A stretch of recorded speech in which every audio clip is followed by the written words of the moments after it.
السلام علیکم ورحمۃ اللہ وبرکاتہ۔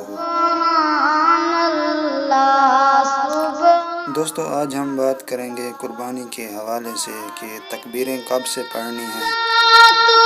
یہ تکبیریں چاند کی 9 تاریخ یعنی حج والے دن سے فجر کی نماز سے شروع کرنی ہیں۔ تکبیریں ہر فرض نماز کے بعد پڑھی جاتی ہیں،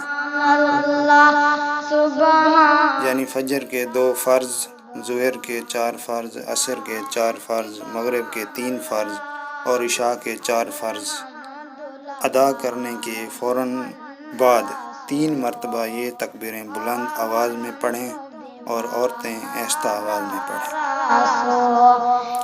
اللہ اکبر، اللہ اکبر، لا الہ الا اللہ، اللہ اکبر، اللہ اکبر وللہ الحمد۔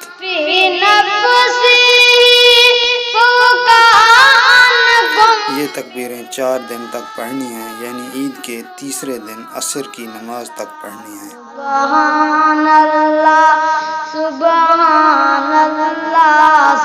یہ ضروری نہیں کہ قربانی کے حصے والے یہ تکبیریں پڑھیں، بلکہ تکبیریں ہر کسی نے پڑھنی ہوتی ہیں۔ عید نماز پڑھنے کے لیے جاتے وقت یہ تکبیریں بلند آواز میں پڑھتے ہوئے جانا ہے۔ اللہ حافظ۔